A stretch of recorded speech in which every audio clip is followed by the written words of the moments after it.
अरे प्रभु जी दीनन के हितकारी, प्रभु जी दीनन के हितकारी, दीनन के हितकारी, प्रभु जी दुखियन के हितकारी, प्रभु जी दीनन के हितकारी, प्रभु जी दीनन के हितकारी। जब जब भीड़ पड़ी भगतन पे, तब तब आई समारी, भीड़ देखी के निज भक्तन पे, गरुड़ सित जी सवारी, प्रभु जी दीनन के हितकारी, प्रभु जी दुखियन के हितकारी। गोरे गोरे चेहरे पे आप नाथ होते जो बलिहारी, तो बे मुँह को क्या दिखाते, जग में जिनकी सूरतिकारी, समरिया दीनन के हितकारी, प्रभु जी दीनन के हितकारी। पैसा वाले की यदि ताबेदारी करते भगवन, तो हाथन से छिन जाती सत्ता सरकारी, प्रभु जी दीनन के हितकारी, प्रभु जी दीनन के हितकारी।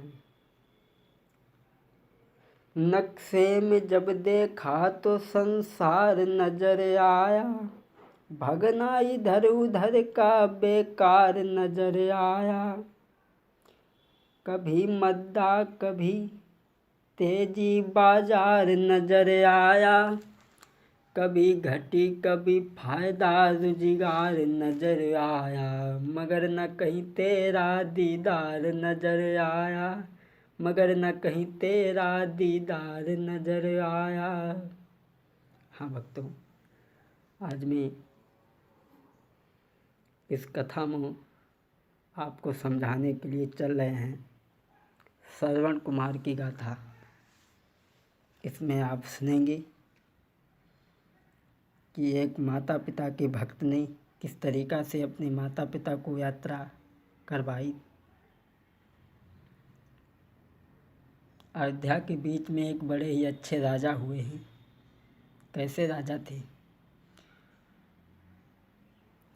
जो अपनी प्रजा को मित्रों निज प्राण समान समझते थे, जो अपनी प्रजा को मित्रों वो प्राण समान समझते थे, दुखियों को सुख पहुँचाने में अपना कल्याण समझते थे, दुखियों को सुख पहुँचाने में अपना कल्याण समझते थे। दिन गरीब की टेर सुने ऐसे वो भूप कहलाते थे। अयोध्या के बीच में महाराज दशरथ हुए हैं, जो अपनी प्रजा को बड़ा ही प्रेम देते हैं। एक दिन उनकी सभा में श्रवण कुमार का आना हुआ और दशरथ के पास में गुरु वशिष्ठ को देख करके श्रवण कुमार ने हाथ जोड़ करके जिस समय प्रणाम की है, ए पहली बार प्रणाम मेरा पितु मैया को,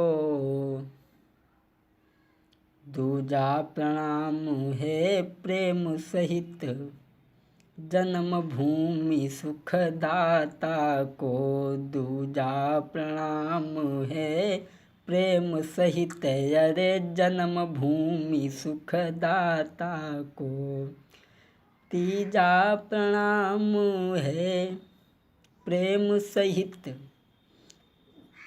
पृथ्वी और परमेश्वर को, चौथा प्रणाम गुरु वशिष्ठ को, पंचम प्रणाम दशरथ राजेश्वर को। प्रणाम करके और जब देखा है गुरु वशिष्ठ ने तो श्रवण कुमार को अपने पास में बुला लिया, बेटा इधर आओ। और क्या बोली, निज मात पिता के परम भक्त, ओ बेटा तनिकु इधर अइयो। निज मात पिता के परम भक्त, ओ बेटा तनिकु इधर अइयो। किस लिए आजू यहाँ पर आबन भव कुमर मुई समझइयो। जैसे ही वशिष्ठ ने देखा तो अपने पास में बुला लिया और कहने लगे, यहाँ पर आज तुम्हारा आना कैसे हुआ। कहने लगे हैं, महाराज आप तो जानते हैं मैं क्यों आया हूँ। और आज श्रवण ने अपनी आँखों में नीर भर कर के कहा है, गुरु जी मेरे पितु माता अंधे हैं, मेरे पितु माता अंधे हैं, महाराज आप ये जानी रहे। मेरे पितु माता अंधे हैं, महाराज आप ये जानी रहे। उन पितु मात पिता की दशा देखिए, प्राण महा दुख मानी रहे। पितु मात पिता की दशा देखी, ये प्राण महा दुख मानी रहे। बोले गुरु जी आपको तो मालूम है मेरे माता पिता अंधे हैं, और आप कुछ ऐसा करें तो मेरे माता पिता की आंखें खुल जाएं। और बोले हैं, अंधन की आँखें खुल जावे, कोई ऐसी दवा बताई दियो। अंधन की आँखें खुल जावे, कोई ऐसी दवा बताई दीजो। बोले कोई ऐसी दवा बताओ, ऐसी युक्ति बताओ, औषधि बताओ कि हमारे माता पिता की आँखें खुल जाएं। अंधन की आँखें खुल जावे, कोई ऐसी दवा बताई दीजो। इसलिए आज मैं आया हूँ कीजो, आज कृपा कीजो। अरे रोई रोई के आज बेटा ने दीनी गिरा सुनाई है। करके याद माता पिता की बेटा रो बिल खाई है। अरे चरण पकड़ ले आज गुरु जी के, दीजो मुई समझाई है। कोई ऐसी दवा बताई दीजो के आज सफल गुरु हुई जावे। सुनी है बातें जब बेटा की, वशिष्ठ ने गोद में लो उठाई। गोद में उठा लिया वशिष्ठ ने और कहने लगा, गुरु जी कोई ऐसी दवाई बताओ जिससे हमारे माता पिता की आंखें खुल जाए। वशिष्ठ कहने लगे, बेटा क्या तुम्हें मालूम है कि तुम्हारे माता पिता कैसे अंधे हुए हैं। बोले गुरु जी मुझे नहीं मालूम। तो वशिष्ठ बोले हैं, बेटा श्रवण सुनो, तुम्हारे माता पिता कैसे अंधे हुए हैं। यहाँ से आगे की कथा भाग 2 में।